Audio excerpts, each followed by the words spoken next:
Hi అండి. మా video చూస్తున్నారు కానీ ఒక లైక్ ఒక సబ్స్క్రైబ్ కూడా కొట్టడం లేదు.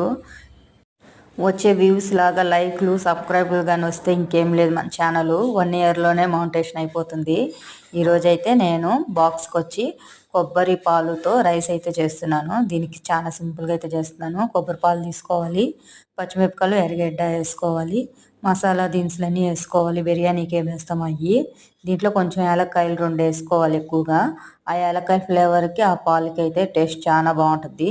నేనైతే కొంచెంగా అల్లం పేస్ట్ వేస్తున్నాను. ఇంకా పచ్చి బఠానీ ఉంటే బాగుంటుంది దీంట్లోకి, అవి అయితే ఇంట్లో లేవు.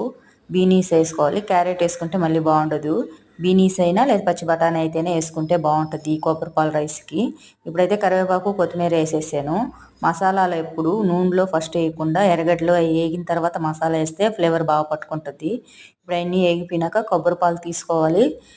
ఒక టెంకాయ అంతా కొట్టేసాను. 1 గ్లాసు బియ్యానికి 2 గ్లాసులు నీళ్ళు పోస్తున్నాను. పోసేసి బాస్మతి రైసు నార్మల్ రైసు 2 కలిపి అయితే పెట్టేశాను. కొంచెం ఉప్పు వేసేసాను.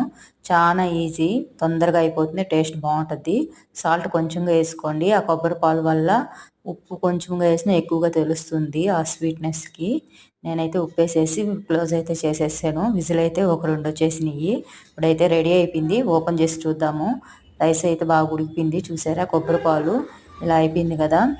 ఇప్పుడైతే పైన నెయ్యి వేస్తాను. నెయ్యి కొంచెంగా వేసుకోవాలి.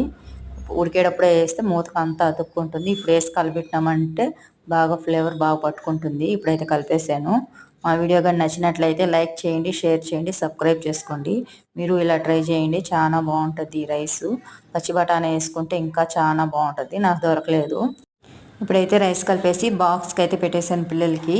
ఇదే పొద్దున్న టిఫిన్ కూడా ఇదే చేశాను. నిన్నటి దోశ పిండి అయితే కొంచెం ఉంది, అది కూడా దోశ అయితే పోసేస్తాను. కొబ్బరి పాలు తీసిన పిప్పి అయితే చెట్లో వేసేయండి.